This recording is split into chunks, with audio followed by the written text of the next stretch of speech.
निश्चित रूप से। आइए एक अलौकिक यात्रा पर चलें। एक बार की बात है। घने जंगलों और एक विशाल झील के बीच बसे एक छोटे से गांव में लिली नाम की एक दयालु लड़की रहती थी। वह अपनी करुणा और बहादुरी के लिए जानी जाती थी। गांव वाले अक्सर उस पहाड़ी पर बनी पुरानी हवेली के बारे में बात करते थे, जहां से गांव दिखता था।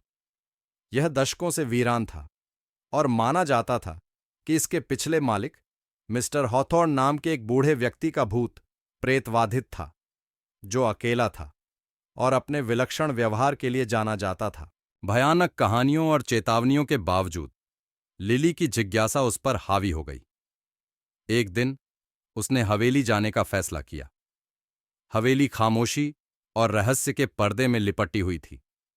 उसने चरमराते हुए गेट को धक्का दिया और अंदर चली गई। हवेली खंडहर हो चुकी थी। हर कोने पर धूल से भरा फर्नीचर और मकड़ी के जाले लगे हुए थे। अचानक उसे हवा का एक झोंका महसूस हुआ और चिमनी में आग रहस्यमय तरीके से जल उठी। वह पीछे मुड़ी और उसे एक बूढ़े आदमी का आभास हुआ। यह मिस्टर हॉथॉर्न का भूत था। भागने के बजाय लिली अपनी बात पर अड़ी रही। उसने उससे पूछा कि वह अभी भी जीवित दुनिया में क्यों पड़ा हुआ है। मिस्टर हॉथॉर्न के भूत ने खुलासा किया कि वह एक छिपे हुए खजाने के कारण हवेली से बंधा हुआ था, जिसे वह अपने जीवन काल में नहीं ढूंढ सका।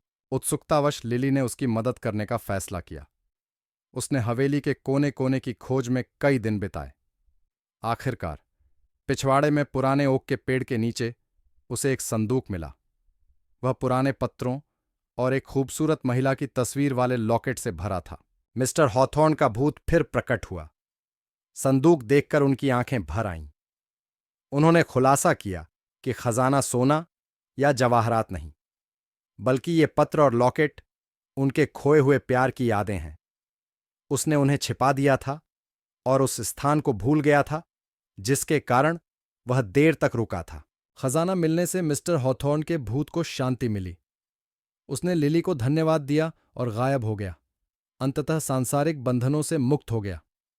पुरानी हवेली अब भुतहा नहीं रही और लिली एक स्थानीय नायक बन गई।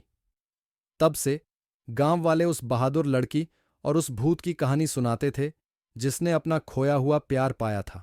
और इस तरह भूत और बहादुर लड़की की कहानी पीढ़ी दर पीढ़ी हस्तांतरित होती रहेगी।